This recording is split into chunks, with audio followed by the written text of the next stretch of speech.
Hello and welcome to another video or audio, depending on how you're consuming this content from In the Money Media. Our stated purpose today is to look at the Holiday Monday All Turf Pick 3 from our friends over at Santa Anita. This is a bet we love now that they got the takeout right. 15% on this one of many player-friendly wagers at Santa Anita. But before we get into that regularly scheduled program, we want to do a little general chatter because we did have some Derby prep, Triple Crown prep action yesterday at the fairgrounds. Talk about that with me and then pivot to this Santa Anita Holiday Monday card. We bring in our man who is our expert when it comes to Southern California. You read him over at inthemoneypodcast.com where he gives out winners like candy.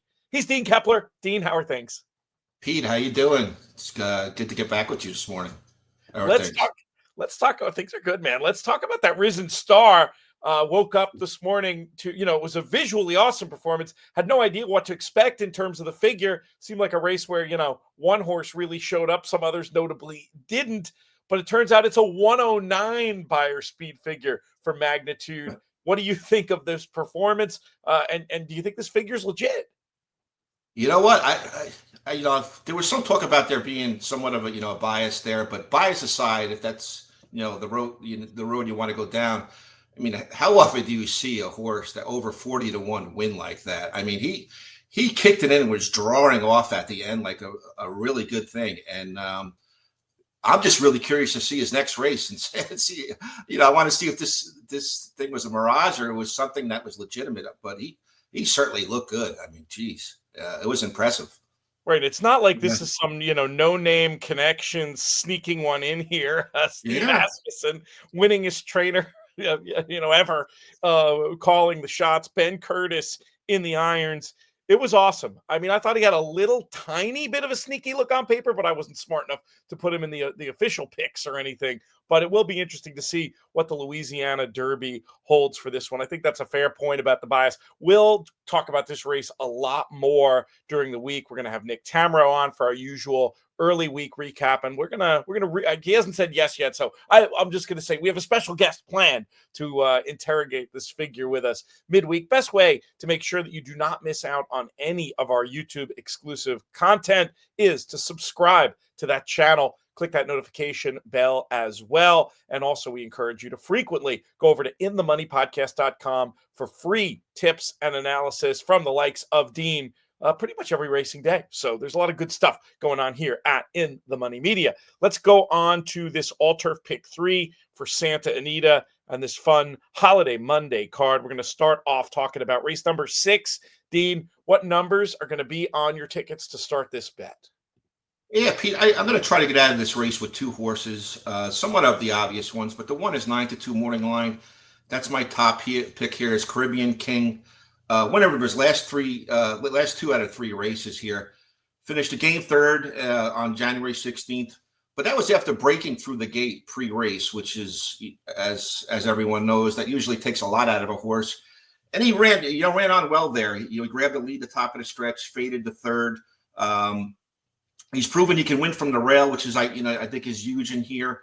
And one interesting factor, the two horses I actually use in here, the one and the three here, Player B, who probably should grab the lead in here, is they're both getting back to their winning jockeys. The one, Antonio Freso, and the three, Player B, Hector Barrios. They both have 2 wins, and they both, both have their winning riders back aboard here. I think that's key.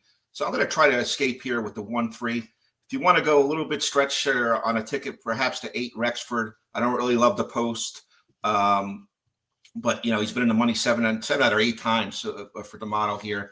I guess that's one you could throw on on a bigger ticket. But I'm all in here with the 1-3 to start to pick 3, Pete. We're similar, my friend. I put Player B on top. I was guessing that Player B would be the best speed in this turf sprint.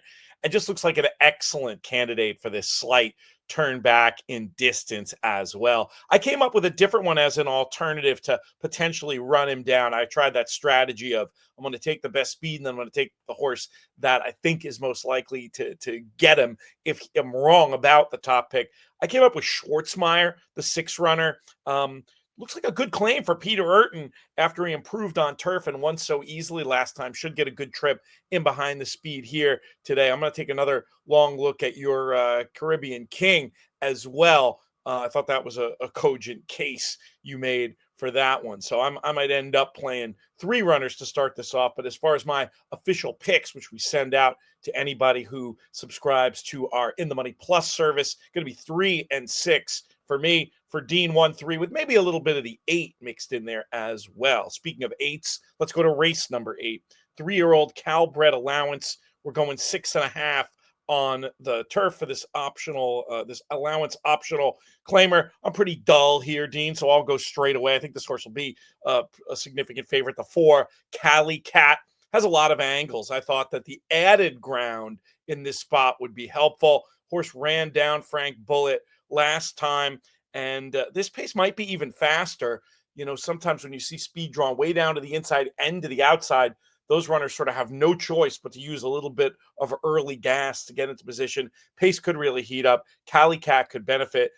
I did want to mention the 9 Binging as a potential live long shot I thought could get into the mix. I don't have anything too concrete on Binging, but just had a little bit of a long shot look that I wanted to respect. 4 and 9 for me. How do you see it?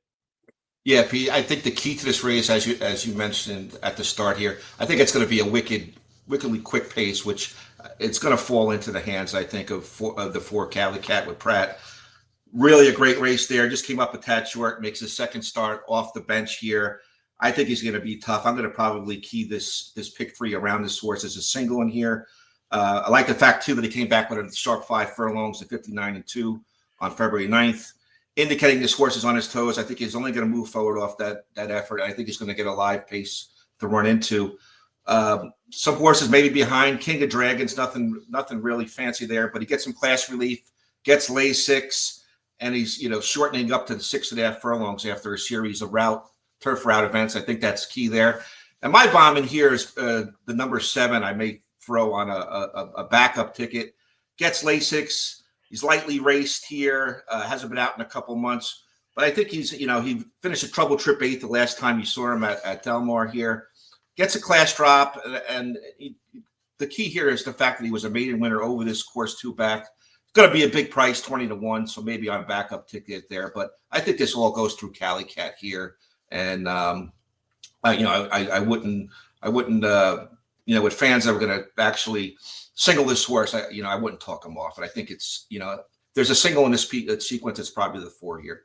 Yeah, we're in lockstep there with preference for the 4. You make some good cases for the 2 and the 7. Yeah, the Shillelagh was bet pretty hard last time going 5. I mean, I can see that one if I squint for sure, especially with the right kind of ride. That horse certainly for your verticals as well. Pratt's going to probably time this just right aboard Cali Cat, and then maybe a couple of the way this bet works.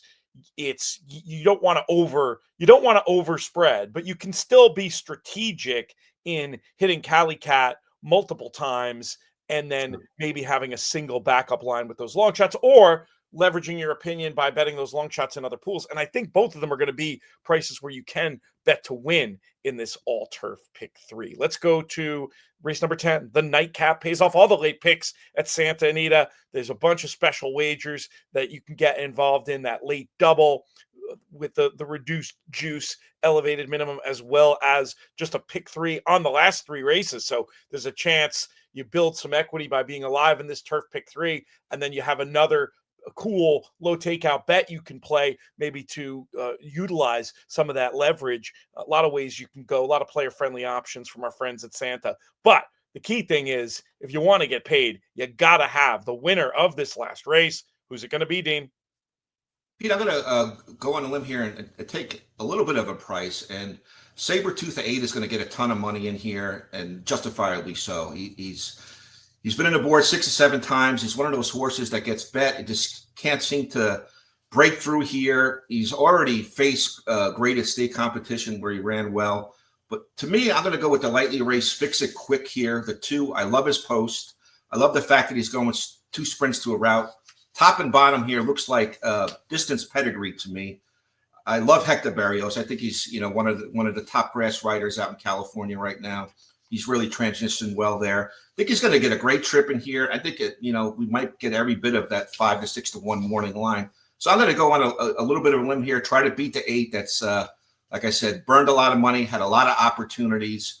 Certainly fits, and he could get a great ride from Pratt here and break through easily at a short price. But I think it's the kind of horse you have to try to beat here. So for me, it's going to be the 2. And I thought a horse that's a little bit interesting was number 10, a Glass of Jameson, who adds blinkers today. He had a trouble trip last time out. Hernandez sticks. Whenever you see Hernandez on a horse here, it's immediate consideration here in Southern California. And I think it's going to be somewhat of a price in here. I think he's a better horse than he's shown on paper so far. So, for me, it's going to be 2, 8, 10. But I guess the key here is to try to beat Sabretooth. And I think we could do that here with the 2.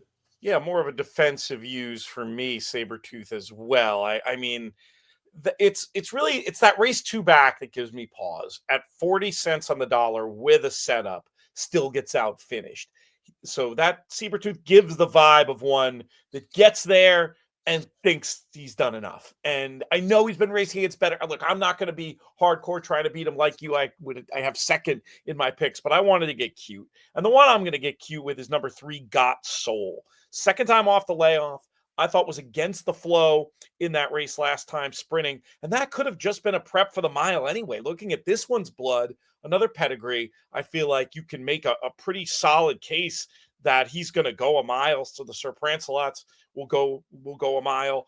And the Dam raced very creditably going longer. The siblings have been all sprint, but I'm not too worried about it. I think at a price, Got Soul. I looked long and hard at Fix It Quick. That's another way I could easily go. And I get Glass of Jameson. I was a little worried about the post, but the thing about that is if at the price, you probably don't need to sweat the post. Is that sort of your thinking there with Glass of Jameson?